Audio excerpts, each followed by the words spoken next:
para eso nosotros estudiamos lo que es fisiología como tal, lo que ahorita decía estar grabando. Gracias por hacerme acuerdo. So, ahorita sí estoy viendo el chat por aquí, por lo que estoy compartiendo abajo con el iPad. Ok, entonces, tenemos como tal, el primer tema para nosotros estudiar fisiología es lo que son los compartimentos celulares, que es lo que viene a ser el medio interno y el medio extracelular. Medio interno y el líquido extracelular. Nosotros tenemos que el cuerpo humano, es decir, toda la masa corporal va a ser equivalente a un 100%, en el cual ese 100% se va a establecer 40% sólidos y 60% lo que son los líquidos o fluidos. Para que ustedes entiendan, en realidad nosotros tomamos más compuestos de agua, de líquido, que de masa como tal.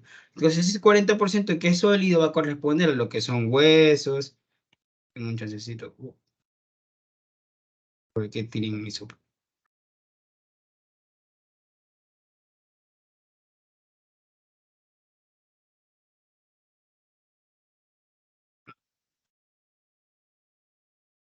Ya decía, listo.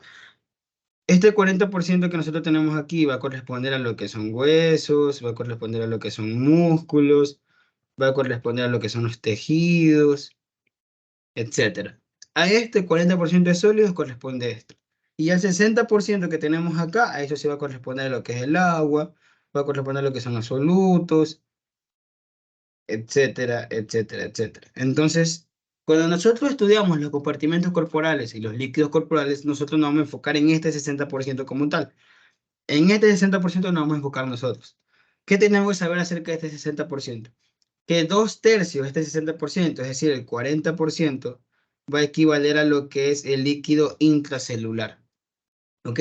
El 1/3 o el 20% va a corresponder a lo que es el líquido extracelular. Para que ustedes entiendan esto, tenemos que meternos que aquí tenemos una célula, ¿no? Esto es una célula, ¿ya? Todo lo que se encuentre dentro de esta célula, todo lo que se encuentre aquí dentro va a ser el líquido intracelular. Es decir, el líquido que se encuentra dentro de la célula. Por eso se denomina líquido intracelular. Y todo lo que está aquí afuera se va a denominar el líquido extracelular. Es decir, extra, lo que está extra, afuera, externo a la célula. Líquido extracelular. ¿Ok? Entonces tenemos que el líquido intracelular va a ser el que está dentro de la célula y el líquido extracelular va a estar, obviamente, fuera de la célula. Es por eso que nosotros tenemos un 40% de líquido intracelular. ¿Por qué? Porque en nuestro cuerpo humano existen más de 20 millones de células, es decir, que obviamente va a haber mucho más líquido en esas 20 millones de células. Es por eso que todo el líquido que tenemos en el cuerpo humano, la gran proporción se lo lleva el líquido intracelular. ¿Ok? Eso es correspondiente a lo que es el 40% del líquido intracelular. Pero aquí nosotros tenemos que de este 1/3, es decir, este 20%, el 80% va a corresponder al líquido intersticial y el otro 20% al plasma sanguíneo. ¿Ok? ¿Qué quiere decir esto? Aquí tenemos diferentes tipos de células. Ok, voy a borrar esto para que entiendan esto. Aquí tenemos diferentes tipos de células. Células, células, células, células. Y aquí tenemos un vaso sanguíneo. Ok, entonces, aquí tenemos un vaso sanguíneo. Coño de la madre. Bueno, creo que cuando hago un garabato, ya fue. Aquí tenemos un vaso sanguíneo. Ok, entonces, este 80% que abre el líquido intracelular corresponde a qué cosa. Lo que pasa es que nosotros tenemos, imagínate, tenemos 20 millones de células, ¿ok? Bueno, más de 20 millones de células. Creo que son 20 billones de células, como te lo dice el Guyton. Entonces, ¿qué corresponde al líquido, el líquido intersticial? Corresponde al líquido que se encuentra en el intersticio. Es decir, al que líquido que se encuentra en medio de estas células. En medio de cada célula, o sea, igual las células están pegaditas, pero igual, aunque estén pegaditas, hay un espacio. Ese espacio que se encuentra entre las células se denomina el espacio intersticial, el cual va a tener un líquido intersticial. Entonces, si ustedes se ponen a pensar, vamos a tener mucho más líquido intersticial porque tenemos mucho más espacio intersticial. ¿Y por qué nosotros tenemos más espacio intersticial? Porque tenemos muchas más células, ¿ok? Imagínense que tenemos tanto espacio intersticial que tenemos tantas células que son células de la piel, células del corazón, células del músculo, células del hueso, células de lo que viene a ser el estómago, células del intestino, etcétera, etcétera, etcétera. Y cada una de esas células, cada órgano tiene millones de células. Y cada millón de células tiene un espacio hacia afuera que va dejando en medio de sus conexiones. Entonces es por eso que este 80% equivale al líquido intersticial, ¿ok? Y solo el 20%, que es los vasos sanguíneos, el plasma sanguíneo que se encuentra obviamente afuera de las células, equivale a la otra porción del líquido extracelular. Entonces aquí ya tenemos estos dos compartimentos corporales. Tenemos que tanto el 20% del plasma y este 80% del líquido intersticial corresponde a lo que es el líquido extracelular. ¿Ok? Sí, no sé si quedó claro esto. Sí. Ya. Entonces, ya, ok. Entonces, ya tenemos ya repasamos lo que es el líquido intracelular, que es el primer compartimento, ya le pasamos el líquido intracelular, ya le pasamos el intersticial, ya le pasamos el plasma. Y ahí tenemos ya los compartimentos corporales, lo general. ¿Ok? Ahora, cosas de teoría que tienen que saber es que, para que no se confundan, al líquido extracelular, es decir, a estas dos cosas, lo que se encuentra en sangre y lo que se encuentra en el intersticio, se lo denomina el medio interno, ¿ok? ¿Por qué se denomina medio interno este? Si ustedes se dan cuenta, si nosotros vamos a lo que está hacia afuera de la célula, en realidad lo que está fuera de la célula es nuestro medio interno, es literalmente cómo estamos dentro. O sea, si nosotros sacamos lo que es la célula, lo dividimos en esos compartimentos, la célula tiene su propia casita, pero todo lo que está fuera de la casa sigue siendo nuestro. O sea, a eso se denomina medio interno. Muchas personas se confunden en lo que es líquido intracelular, que es lo mismo que el medio interno, pero no es lo mismo. Al medio interno se denomina líquido extracelular. Entonces, pilas con eso. Si ustedes ven que les ponen una pregunta tipo, ¿cuántos solutos? Pues ya pues, el ion sodio predomina en el medio interno y no te lo ponen como líquido extracelular, está bien, porque medio interno es igual al líquido extracelular, ¿ok? Mientras que el líquido intracelular se denomina líquido intracelular como tal, ¿ok? No sé si quedó claro esto lo del medio interno.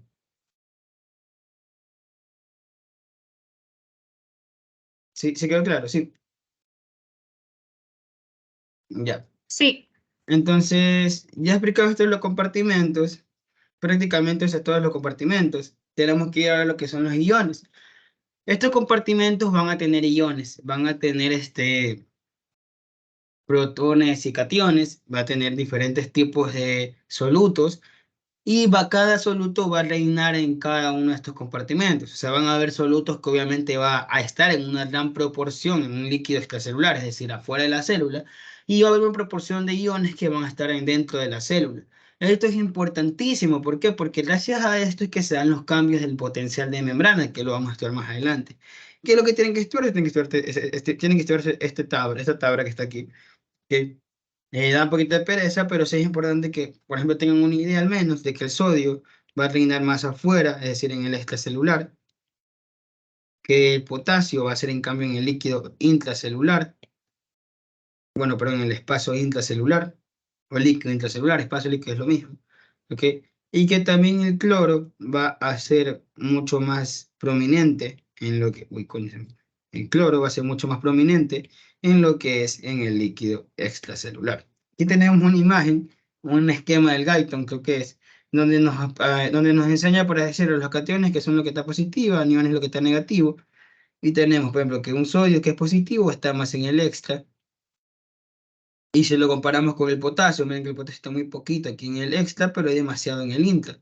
Lo mismo que el magnesio, en el extra no hay casi nada de magnesio, en cambio el calcio es mucho más afuera que adentro, ¿se dan cuenta? ¿Ok?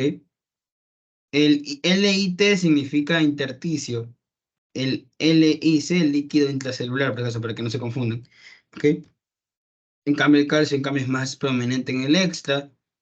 En lo que viene a ser el bicarbonato, tenemos más afuera que adentro, el cloro más afuera que adentro. Entonces, todos estos iones ustedes solo tienen que como que darse una idea en qué iones y cuánto es el número que está prominente afuera y adentro.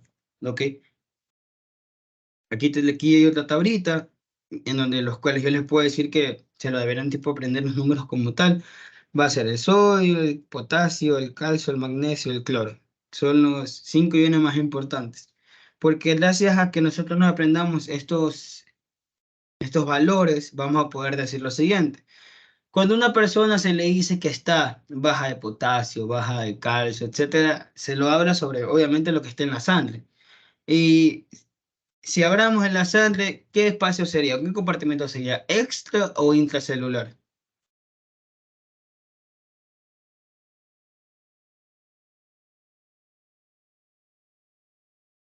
Extra. Exacto.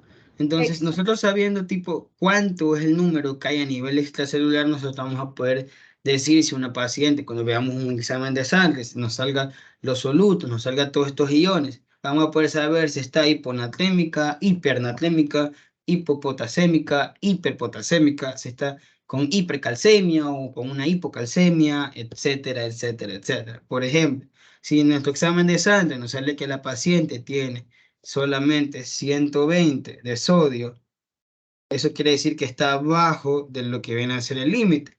Entonces nosotros podemos decir que tiene una hiponatremia. ¿Qué es una hiponatremia? Es lo que viene a ser la persona que tiene una baja cantidad de sodio a nivel de sangre. Las personas hipertensas, bueno, las personas que sufren de hipertensión, generalmente van a tener la cantidad de sodio elevada, es decir, va a estar por encima de 142. Entonces puede tener 150, va a tener una hipernatremia. ¿Ok? Entonces esos son los valores que ustedes tienen que aprender y tienen que saber tipo que si está debajo de esto es hipo, si está por encima de esto es hiper. Y eso va a explicar también, por ejemplo, la hiperpotasemia. También se le puede denominar hiper con la calemia. ¿Ok? Entonces, por ejemplo, hipercalemia, ¿sí? Es lo mismo que hiperpotasemia, solo que algunos doctores lo usan con la K. K, que significa de potasio. No es lo mismo, no confundir con lo que es la calcemia, que esto, ay coño, calcemia, que esto es con el exponente del calcio. ¿Ok? Entonces, este cuadrito, si se lo sugiero que medio se lo aprendan, que tengan al menos una idea de cuánto es el valor en lo que vienen a ser estos iones en cada compartimento. ¿Ok? Ahorita, para entender el potencial de acción, nos vamos a enfocar en estos dos iones, en el sodio y en el potasio. ¿Ok? Pero este con respecto a los iones del de los compartimentos. ¿Sí quedó claro esto? ¿Sí quedó claro esto de los iones en los compartimentos? Sí. Ya, igual, ya saben, si tienen alguna pregunta, solamente me interrumpen o lo escriben en el chat de cortesía, estoy viendo. Yo me compré esta belleza, gracias a Dios me la compré, bueno, que me sirve full. Ahora hablemos de los líquidos, ¿ok? Obviamente, como yo se lo mencioné al comienzo, el 60% del cuerpo humano está compuesto por líquidos. Entonces, estos líquidos no solamente los cantidades de solutos, los solutos que estamos estudiando son parte de estos líquidos, pero también tenemos líquidos, etcétera. O sea, tenemos líquidos, obviamente vamos a tener líquidos, los cuales se predomina el agua. ¿Qué es lo que tienen que saber? Que nosotros diariamente utilizamos 2100 mililitros al día, los cuales también el metabolismo de nuestro cuerpo humano, las funciones en las células van a producir 200 mililitros al día, y esto nos va a dar un total de ingresos de 2300 mililitros al día.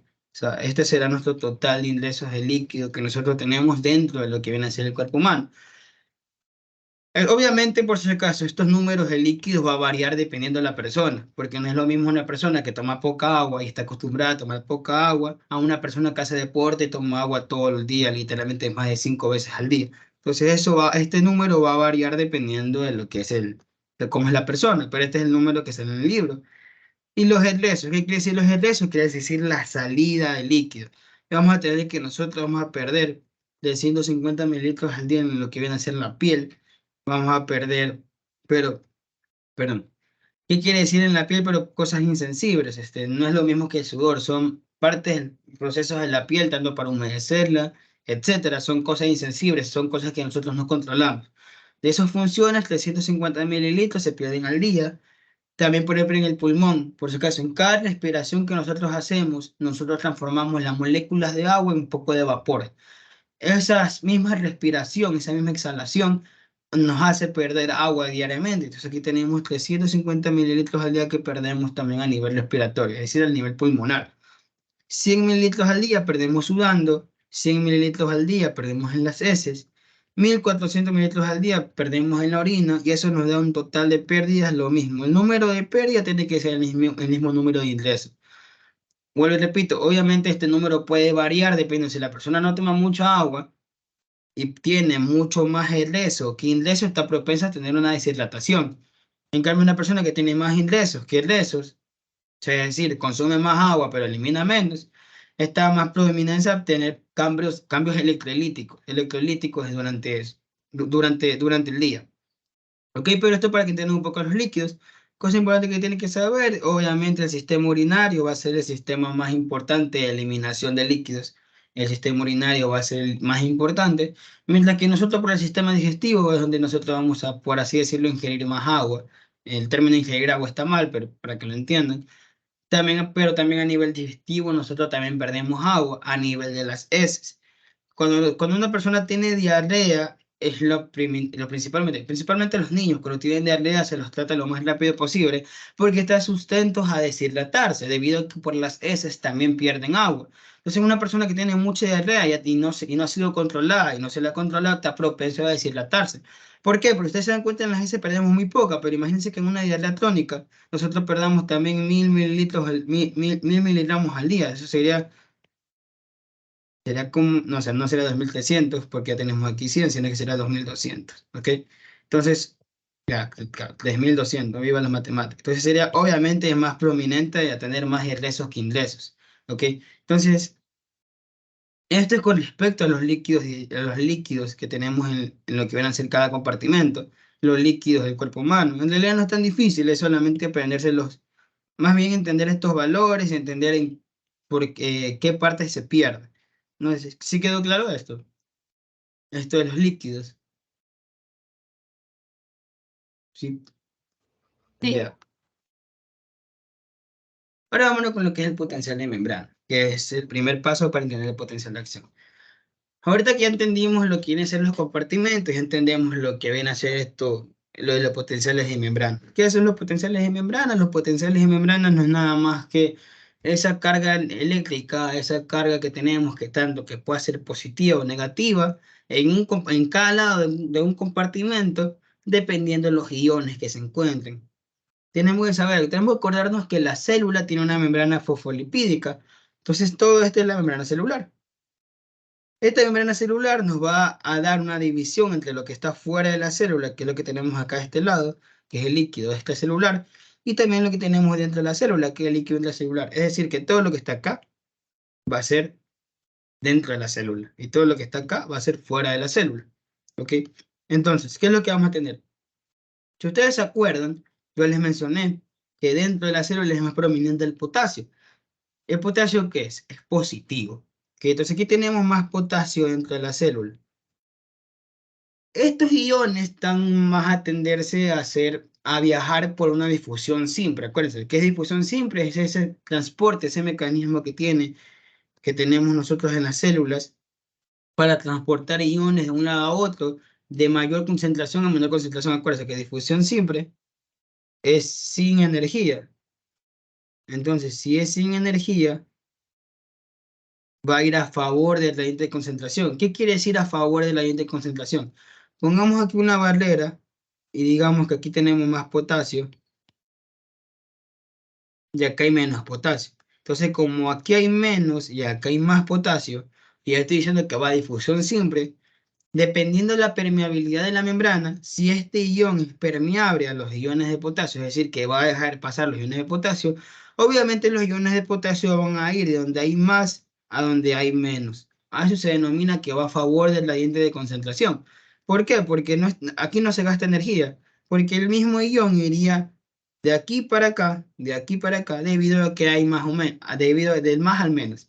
Es como un ejemplo en el que ponemos un cuarto.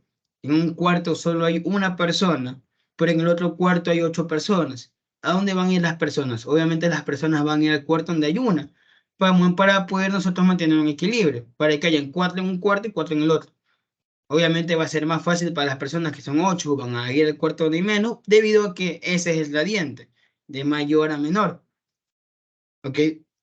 Y también obviamente tenemos los transportes que son por activo, que son los transportes activos, que en cambio los transportes activos hacen todo lo contrario. O sea, aquí tenemos menos potasio y aquí tenemos más.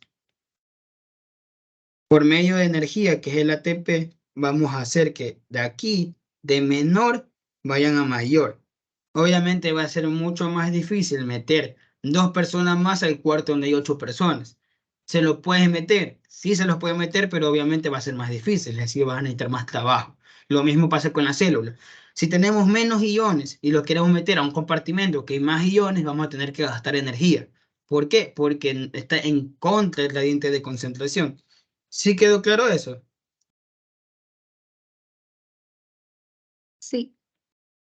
Ya. Entonces, sabiendo esto, vamos a volver acá al potencial de membrana. Esto, ¿ok? Y ya sabiendo esto, tenemos aquí que el potasio va a ser más prominente en lo que viene a ser el intra, el extra. Y esta membrana, digamos que es permeable al potasio, es decir, va a dejar pasar el potasio. Entonces, el potasio que tenemos aquí dentro se va a ir hacia afuera y va a dejar escapar iones de potasio hacia el ambiente extracelular. ¿Por qué el ambiente extracelular? Porque aquí tenemos, aquí, o sea, justamente aquí tomé captura en el video en el cual ya se movieron los iones, pero imagínense que aquí hay mucho más. Entonces el video nos explicaba que aquí hay menos, que aquí había más, aquí había menos, y los potasios difundían en la membrana hasta que haya menos potasio adentro y más potasio afuera. Cuando nosotros teníamos mucho potasio aquí, como teníamos muchos elementos positivos, obviamente lo que viene a ser el potencial de membrana va a ser positivo. Digamos que tuvieran unos 61 más, es decir, 61 milivoltios positivos. Pero ¿qué pasa si dejamos salir potasio? Si el potasio es positivo y lo dejamos salir, ¿qué estamos haciendo? ¿Estamos ganando más positividad o estamos adquiriendo más negatividad en este lado de la membrana?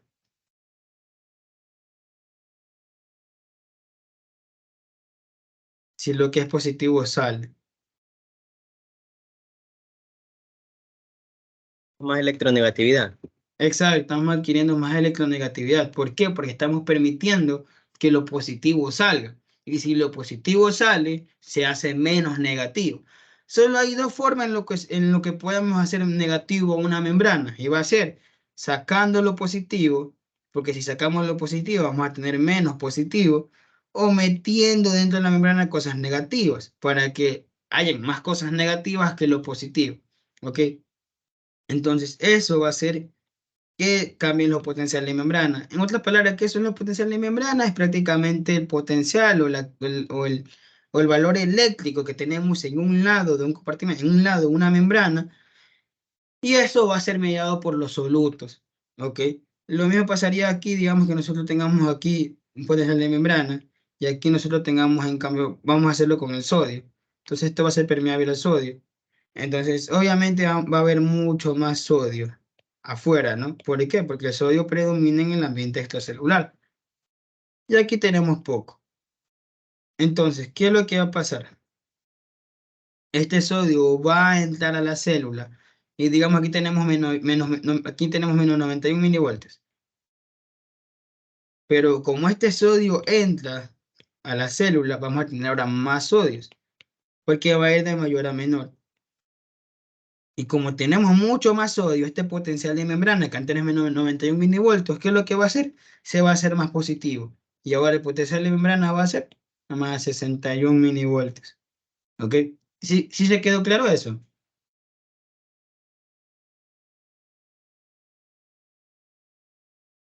¿Sí, sí quedó claro esto? ¿Sí? Sí. Ya. Ahora vamos con esta ecuación. La ecuación de Nernst va a ser una ecuación como la ecuación de Boltzmann que nos van a ayudar a calcular la cantidad o el nivel en referencia a los solutos. ¿Ok? El potencial de Nernst va a ser el nivel de potencial de difusión, es decir, nos va a ayudar a calcular el potencial que tenemos en la difusión a través de la membrana de un ion en particular, es decir, nos va a ayudar a sacar el potencial de este ion a través de la membrana, pero solo de uno. En este ejemplo nos va a dar lo que viene a ser el ion del no, aquí no tenemos el ejemplo. Este es un ejemplo así normal. Digamos que tenemos un ion en el cual el líquido intracelular tiene 50. Supongamos que es los números de potasio, pero no son los números de potasio.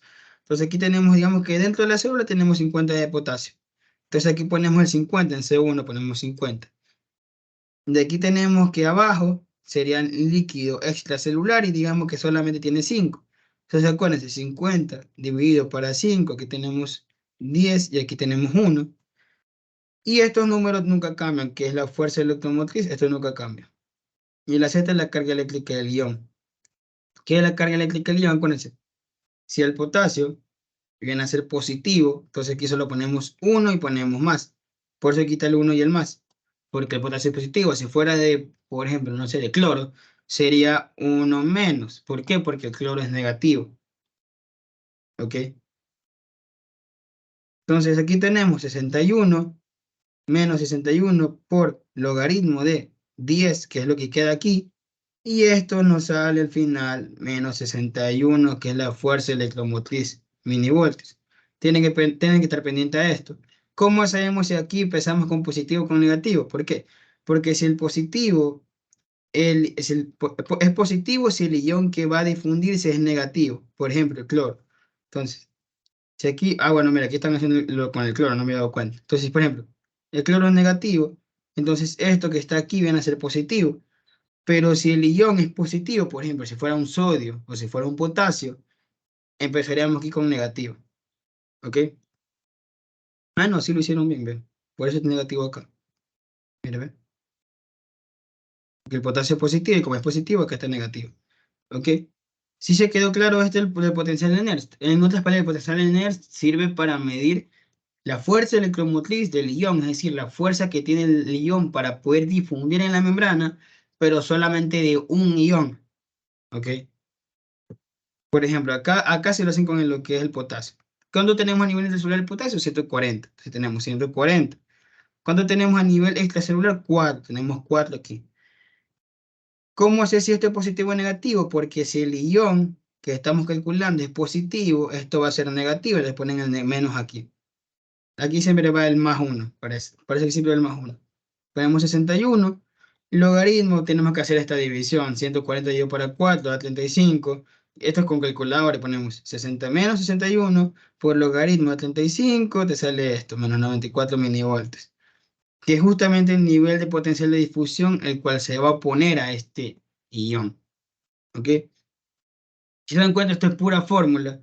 Esto en realidad nunca me enseñaron, pero bueno, o sea, para las personas que tienen que estar con la calculadora, porque me dijeron que un profesor de práctica les iba a hacer eso. No sé si quedó claro sobre el potencial de Nernst. Es literalmente solo para calcular un ion. Potencial de Nernst solo sirve para calcular un ion. ¿Ok? ¿Quedó claro eso?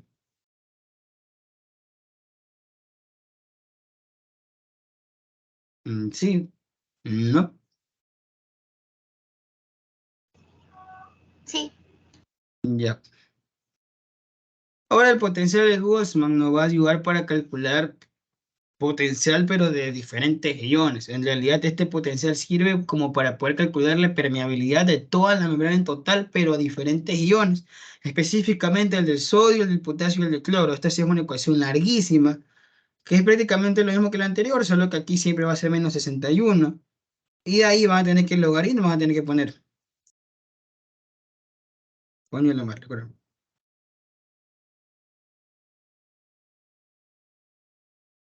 Concentración de sodio a nivel intracelular, ponen aquí 1, más concentración de potasio a nivel intracelular, más, bla, bla, bla, bla, bla, bla, así. O sea, eso es lo malo. Para hacer esta ecuación de aquí, tienen que sacarla de acá también, creo. O sea, en realidad se lo juro que estas ecuaciones de Goldman nunca a mí me la preguntaron ni nada, pero es como para que tengan la idea.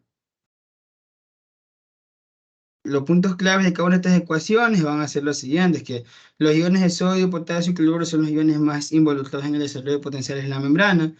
Eso lo vamos a ver en potencial de acción, que se darán cuenta que los iones de sodio, potasio y cloro van a ser los que literalmente van a predominar, o los que van a hacer realizar lo que es el potencial de acción. que cada grupo de iones tiene su importancia al determinar el voltaje y que va a ser proporcional a la permeabilidad de la membrana de ese ion en particular. Es decir, que obviamente el potencial de membrana va a depender a qué tan permeable sea la membrana de esos solutos. Porque si nosotros tenemos una membrana que no deja pasar iones positivos, obviamente el potencial de membrana va a depender de eso. Es decir, que su potencial va a ser negativo. ¿Por qué? Porque no deja difundir a los demás solutos positivos. Si su gradiente positivo de concentración iónica desde el interior de la membrana hacia el exterior provoca electronegatividad dentro de la membrana. Es lo que les expliqué. Que si obviamente el ion, la célula como tal, es propensa a dejar salir más positivos, obviamente dentro va a ser electronegativo. ¿Por qué? Porque vamos a perder estos iones positivos. Y también la permeabilidad de los canales de sodio y potasio experimentan cambios rápidos durante la transmisión de impulsos nerviosos, los de cloro no. Y esto lo vamos a dar, este punto de aquí lo vamos a ver en lo que es el potencial de acción. Entonces, estos son los puntos clave de esta ecuación de Boltzmann. Igual les voy a dejar el video de este señor donde explica esta ecuación de aquí, porque se lo juro que no sé, no, no les sabría decir cada uno, porque tienen que aprenderse también los valores, la permeabilidad de cada ion. Que eso si no me lo sé la plena. O sea, la verdad es que a mí nunca, ni el de NERS, o sea, a mí cuando me preguntaban de lo de NERS y Boltzmann era lo que les dije ahorita. NERS sirve para calcular la fuerza electromotriz o la cantidad de impulso, la cantidad de empuje que puede producir un ion en una membrana, solo es con un ion. En cambio, el de Boltzmann te ayuda a calcular diferentes iones y qué tan permeable es esa membrana con respecto a estos iones, especialmente en el de sodio, potasio y cloro. ¿Ok? Esa es la diferencia entre los, es como que el NERST solamente te involucra un ion y nomás te dice cuánto necesita el ion como para poder pasar la permeabilidad de la barrera, mientras que el Boltzmann te ayuda a calcular los diferentes iones y te va a ayudar a sacar la permeabilidad total de esos iones dentro de una célula. No sé si me expliqué, pero esto sí la pena es que el de aquí, como para poner el ejemplo, voy a tener que ponerle videito, ¿ok? Pero esto es lo más importante con respecto a lo teórico, que son estas cuatro cosas. No sé si quedó claro esto, lo del Boltzmann. Si no queda claro, lo entiendo, que tengan los que...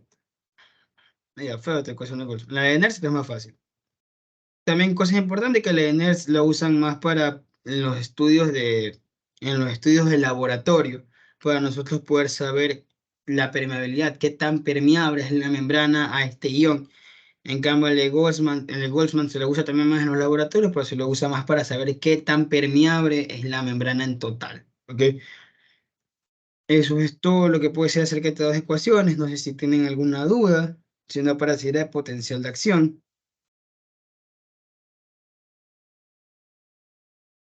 Sino para seguir. ¿Me confirman, chicos?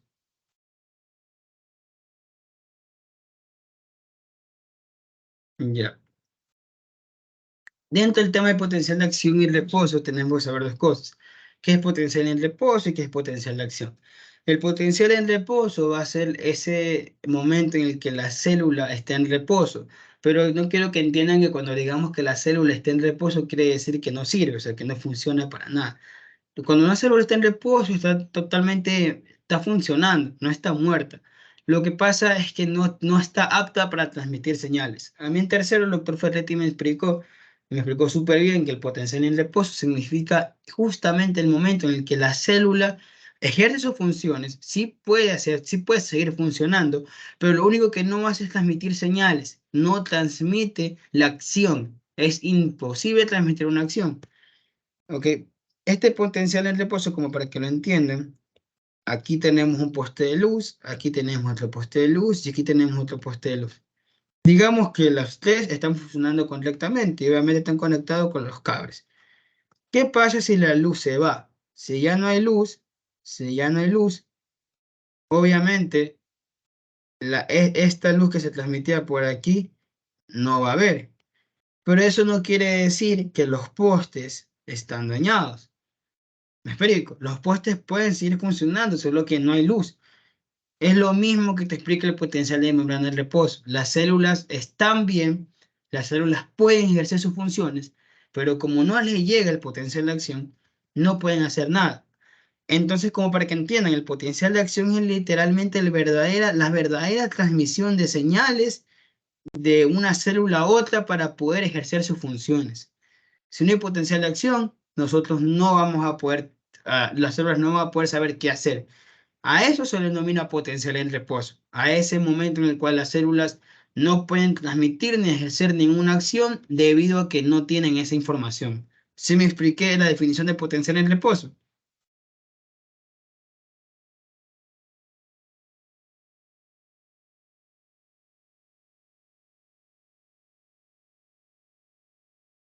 ¿Sí quedó claro eso? ¿Sí?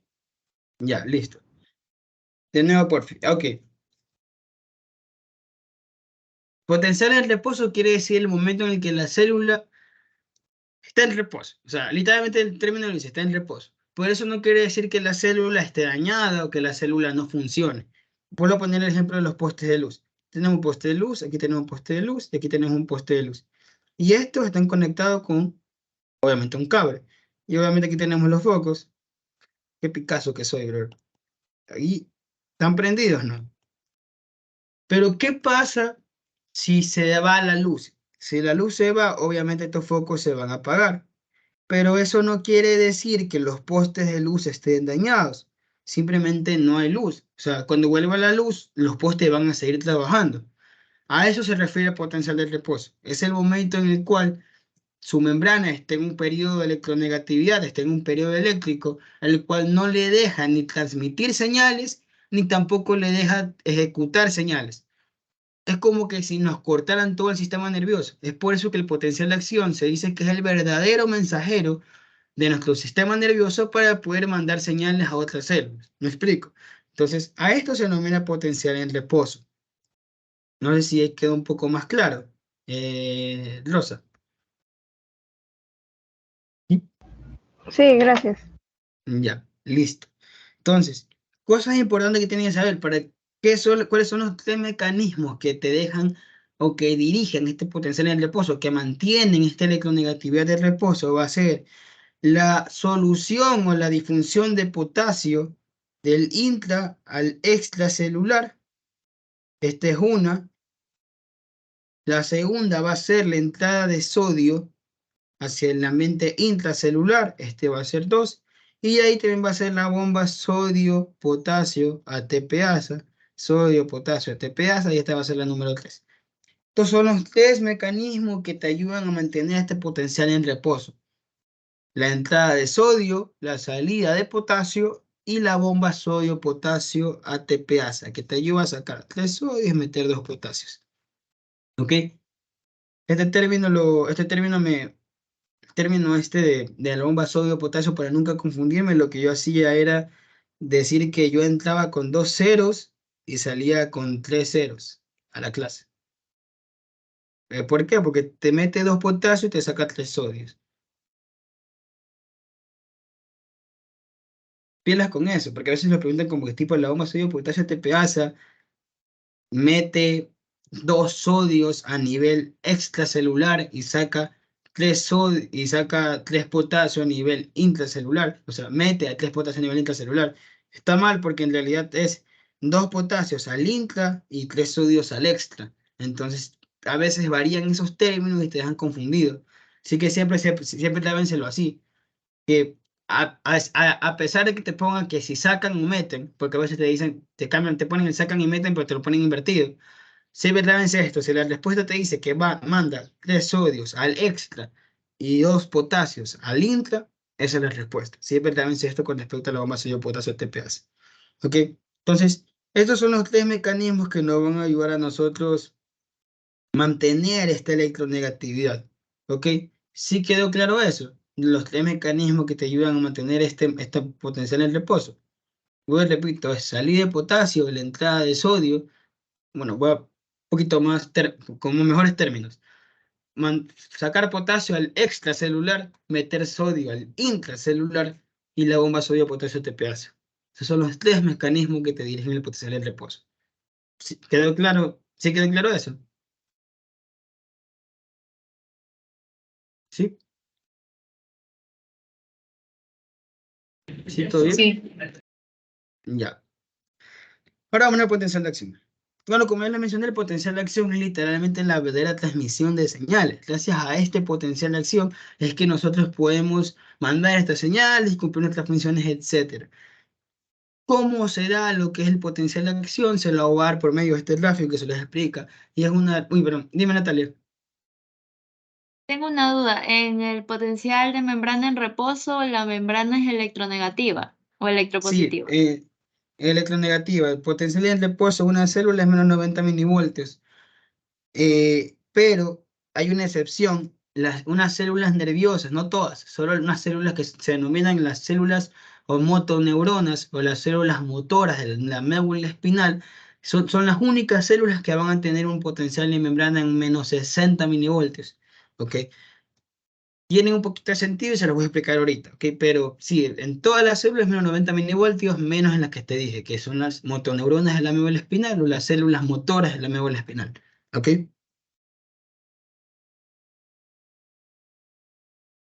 Sí, contesté tu pregunta, Nat. Sí, gracias. Ya listo. Ahora vamos a partir del potencial de membrana del reposo que tenemos aquí, que es menos 90 milivoltios. Ok, ¿qué es lo que va a pasar? Tiene que haber un proceso en el cual ocurre un estímulo que abran unos canales para nosotros despolarizar la membrana, llega a ser más positivo y de ahí baje y se repolarice, es decir, se vuelva negativo. Esta subida y bajada es lo que es el potencial de acción. En este momento que está pasando esto, a la célula está transmitiendo una señal, está transmitiendo un mensaje. ¿Cómo se da esto? ¿Cómo es posible que se den estos cambios de positivo a negativo? Por medio de los canales iónicos, por medio de la difusión de estos iones. ¿Qué es lo que vamos a hacer ahorita? Miren, dio un estímulo, empieza la despolarización, se abren los canales de sodio, ¿ok? Y empieza a botar sodio al extracelular, perdón, del extra empieza a mandar al intracelular, es decir, hacia adentro. Entonces, estos sodios se meten adentro de la célula, si aquí tenemos 90 milivoltios, y aquí se abre un canal y empieza a meter sodio de afuera hacia adentro, que son positivos, obviamente aquí la célula que era negativa, ahora se va, uy, lo borré todo. Obviamente la célula que antes era negativa, ahora va a ser positiva. ¿Por qué? Porque estamos metiendo más, más positivo, donde estamos metiendo más positivo. Entonces es por esto que nosotros estamos aquí y esto sube y llega aquí al umbral de sobreexcitación. Es decir, hasta ya no se va a poder sobreexcitar más, ya no se va a poder volver más positivo, que generalmente es más 30 milivoltios. Al momento en el que pasa esto, se está dando la despolarización, es decir, se está dando la entrada de sodio a nivel de la célula. Como el sodio es positivo, la célula se vuelve positiva. Pero ¿qué tienen que saber? Que nosotros tenemos que sí o sí volver a esta célula, no puede estar excitada siempre. Si nosotros tuviéramos excitadas siempre las fibras musculares, nosotros no estuviéramos paralizados, no podríamos contraer nada, no podríamos movernos. Así como hay una excitación, tiene que haber una inhibición siempre. Así como la célula ya pasó su mensaje, también tiene que dejar de pasarlo. Y a esto se denomina también cómo se vuelve la membrana positiva, negativo, neutro, su potencial en reposo. A esto se le denomina la repolarización, ¿ok? Que se va a dar por la abertura de los canales de potasio. La despolarización se da por la abertura de canales de sodio, es decir, que va a dejar entrar sodio dentro de la célula. Pero ¿qué pasa con el potasio? Con el potasio, en cambio, es diferente. Con el potasio, digamos que aquí tenemos ahora las células más 30 milivoltios. ¿Por qué tenemos más 30 milivoltios? Porque acaba de entrar el sodio. Pero ahora se abre un canal de potasio. Y el potasio que tenemos aquí dentro ahora se va a salir. Y como estamos perdiendo iones positivos,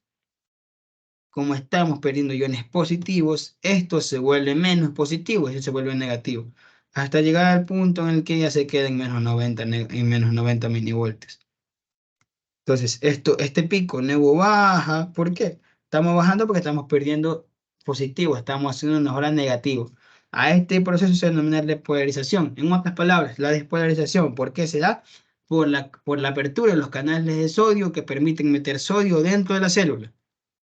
¿Por qué se da la repolarización? Debido a que se abren los canales de potasio y sacamos potasio fuera de la célula. ¿Ok? ¿Sí quedó claro eso? ¿Sí quedó claro eso? Sí.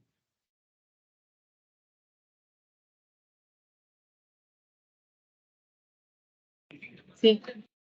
Ya. ¿Qué tienen que saber? Que no es que durante este proceso de despolarización los canales de potasio están cerrados, también están abiertos, también permite que el potasio salga. Pero ¿qué es lo que pasa? Los canales de potasio son mucho más lentos que los de sodio.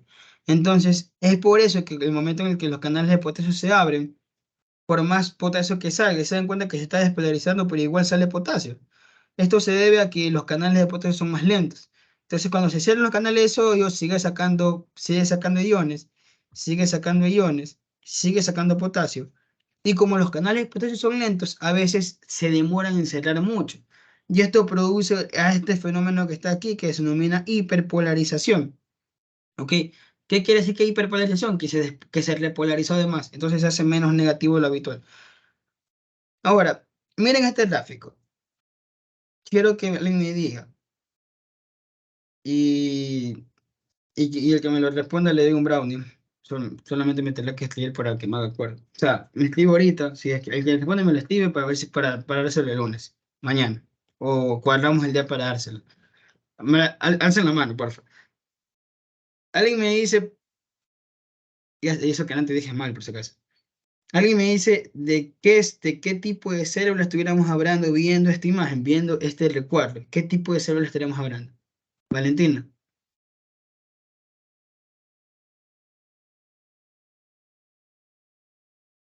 O sea, todas las células son excitables, pero específicamente qué tipo de célula es. Y lo dije, pero antes dije el valor mal. Pero igual se entiende, está cerquita el valor. ¿Ok? No, Rosa, aguántate. O sea, ya bueno, sí, así son las neuronas, pero tienen que decirme cuál. No, güey, espérate, deja ver quién fue el que levantó el segundo la mano. A ver, Andrea Alexandra fue la segunda que levantó la mano.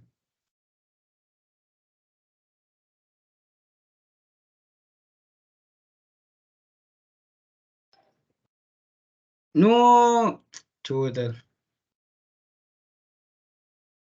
O sea, sí, Iván, son las células motoras de la médula, pero la había dicho Andrea. Bueno, ¿qué hacemos? Mm, mm, Las mm, mm, mm. nerviosas, las nerviosas. O sea, sí son las células nerviosas, pero son las... Tengo que ver dónde para todos. Espérate. Andrea, era el turno de Andrea, pero bueno. No me dio para aprender el micrófono, ya fui sobre ese tema. Bueno, como, uy, ¿le doy el brownie a Iván o ya no le doy brownie a Iván por... O sea, porque Iván respondió bien. No, Rosa, no. Ya, Iván, me escribes, pilas, me escribes porfa el WhatsApp para cuadrar lo de brownie. Y sí, exacto, son las células de las motoneuronas, son las células nerviosas motoras de la médula espinal, o las motoneuronas es lo que viene a ser la médula espinal. ¿Ok? Entonces, ¿sí quedó claro esta potencial de acción? ¿Sí quedó claro? ¿Sí? Dime, Nat. ¿O era lo que tenías alzada la mano para adelante? Sí, sí, era lo de antes. Ah, ya, ok, listo. Una cosa que tienen que saber importantísima es que si se dan cuenta lo que estuvimos hablando, entra sodio, sale potasio, entra sodio, sale potasio. Y ustedes dirán, ¿cuándo entonces trabaja la bomba sodio-potasio? Porque muchos piensan que la bomba sodio-potasio trabajan siempre aquí, que siempre trabaja en este lugar. Pero no siempre la bomba sodio-potasio trabaja al final de cada potencial. Les voy a explicar cuándo trabaja la bomba sodio-potasio. Si nosotros tenemos que una célula, ¿no? Y yo le dije que es más normal que haya más sodio, potasio dentro y después perdón, potasio dentro y sodio afuera. Pero si ustedes se dan cuenta, ¿qué pasa en el potencial de acción? Nosotros en el potencial de acción metemos sodio y sacamos potasio. Entonces va a haber un punto en el que va a haber un desequilibrio, en el cual vamos a tener, en cambio, más iones de sodio dentro de la célula y vamos a tener más iones de potasio fuera, por este cambio que está habiendo, ¿no? Si se dan cuenta, todo este cambio está aquí. Va a haber un punto en el que va a estar así, ¿no? Va a estar diferente las concentraciones, va a estar al revés. Entonces, ¿qué es lo que nos explica la bomba sodio-potasio? La bomba sodio-potasio lo que nos explica es que metemos 2 potasios aquí adentro y sacamos 3 células, digo, 3 sodios. Entonces, al momento de hacer esto, ¿qué es lo que hace la bomba sodio-potasio? Vuelve a equilibrar la cantidad de solutos que había antes, dejando ya adentro más potasio y sacando más sodio. Y vuelve de nuevo el equilibrio, que el sodio tiene que estar más afuera y que el potasio tiene que estar más adentro. Así trabaja la bomba sodio-potasio, cuando existe este desequilibrio. ¿Sí quedó claro eso? Miren, les recomiendo este canal, miren, de ahí saqué las diapos de este video. Muy bueno, lo aprendo. También para anatomía. Perfecto, este es mi Dios. Un día fue a la universidad, me dijo que iba a ir a dar clases de neuro, nunca fue. Qué sata. Pero bueno, ¿quedó claro eso, amigos? ¿Sí? Listo. Y ya para ir terminando, tenemos diferentes tipos de periodos. Tenemos el periodo refractario absoluto y el periodo refractario relativo. Esto se resume en, no iba a decir en 2 simples palabras, pero no. El absoluto va a ser el periodo en el cual no va a poder haber otro potencial de acción. Es decir, durante este periodo no se puede volver a excitar la célula. Mientras que en el periodo refractario relativo sí se puede volver a excitar la célula, pero va a necesitar una excitación mucho más fuerte. ¿Ok? Para que se vuelva a excitar la célula necesita que la excitación sea más fuerte. Muy bien mencionarles algo. Es que para que se dé esto, o sea, para que se dé lo de la subida y bajada, para que sí o sí pase, tiene que pasar un umbral de puerta, o también denominado un umbral de excitabilidad. Es decir, por ejemplo, digamos que un estímulo, el estímulo de una célula, no hace pasar este umbral que es 55, sino que solamente llega hasta menos 60 milivoltios. Si solamente llega a menos 60 milivoltios, va a pasar tipo así. Aquí tenemos el 55. Y la célula está aquí y solamente llega aquí. Entonces, ¿qué es lo que pasa? Vuelve a caer. No es que va a pasar esto. No. Solamente se queda aquí y no hay potencial de acción. Para que se dé el potencial de acción, la célula tiene que mandar un estímulo que pase, este umbral lo pase, y de ahí se dé la ley del todo o nada. ¿Qué es la ley del todo o nada? Es que toda célula que pase este umbral, toda célula que sobrepase este límite, va a dar un potencial de acción y no se va a poder, por así decirlo, cortar ese potencial de acción. Esa es la ley del todo o nada. ¿Ok? Ahora sí, ¿quedó claro esto? Hoy iba a mencionar eso. ¿Quedó claro eso? ¿Sí?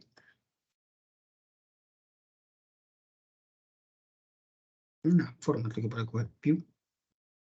Ah, ahí está. Ya. ¿Sí quedó claro todo eso? Sí.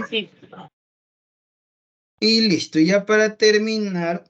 Bueno, y quedó claro esto de los periodos. La diferencia entre el periodo refractario relativo y absoluto. Repita, por favor. Ya. El periodo refractario absoluto y relativo quiere decir que cuando estemos durante este periodo que es absoluto, si ustedes se dan cuenta, es justamente después de la despolarización.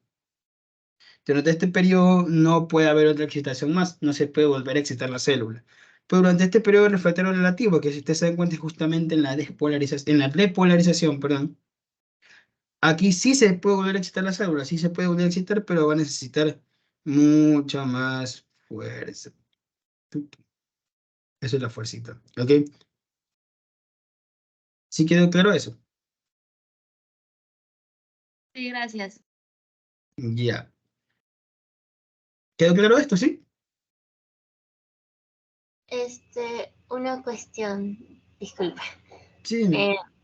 Se supone que al necesitar más fuerza se va a ocupar más energía. ¿Mande?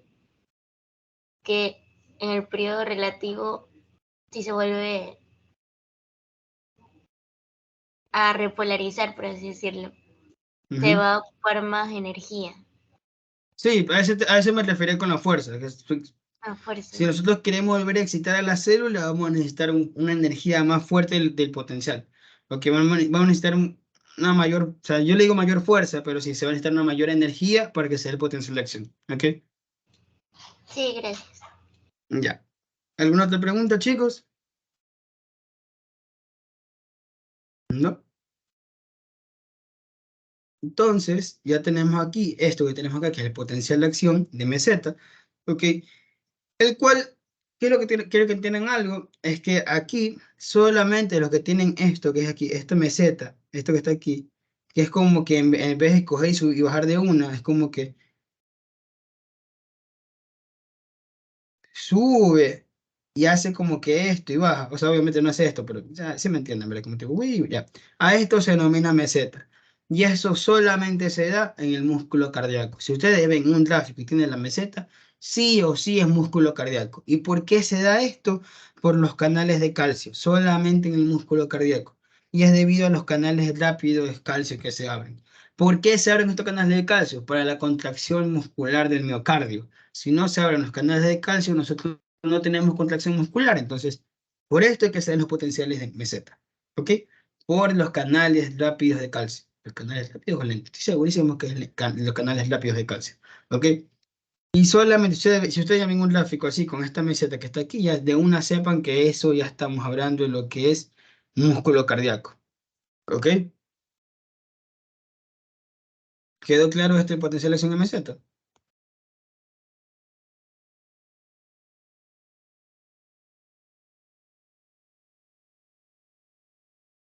Dime, Sara.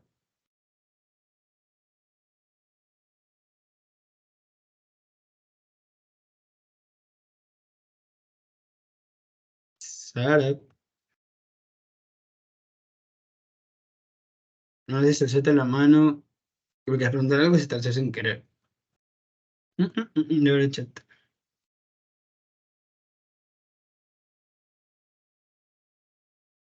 Bueno. Ay, uy, uy. Esto es una imagen que quiero que como que medio sepan, porque esto no es algo que se tome, por si acaso. Ay, pero tengo chat. Ah, ya, sí, tranquilo, no te preocupes. Ya, y esto que está aquí se denomina potencial de acción en espiga, y esto va a estar solamente en el intestino, en las células del sistema digestivo, que son, son como que ondas lentas. O sea, en realidad esto por si acaso no se los tomen. O sea, tal vez se le ponen el gráfico, tienen que saber qué es el sistema digestivo, específicamente las contracciones del estómago, esófago, intestino delgado y intestino grueso, ¿ok? Pero el mecanismo de estos sistemas, de este potencial en espiga no se lo toman ustedes, esto ustedes lo ven en segundo, pero solo para que entiendan algo, y es que el por qué el sistema digestivo está tan contracción, debido a que siempre el sistema digestivo nunca para de contraerse, es debido a que este sistema tiene ondas lentas, que es prácticamente como que el músculo está siempre contrayéndose, es como que siempre está, pero va a haber un punto en el que tiene potenciales en espigas, él es espiga porque son como que espinas, así. Y aquí es cuando la contracción muscular se da. Pero es como que nunca para, nunca está en reposo esta célula, siempre están como queriendo contraerse y esto es lo que mantiene el tono o el volumen a la musculatura del sistema gastrointestinal. Como les repito, el mecanismo de cómo es esto no se los van a tomar a ustedes. No, pues esto no entra con ustedes. Pero solamente les explico y les enseño esto, por si acaso vean este potencial claro, ya sepan más o menos que se encuentra en una célula digestiva. ¿Ok? Y eso es todo. ¿Tienen alguna pregunta, chicos? ¿Una pregunta?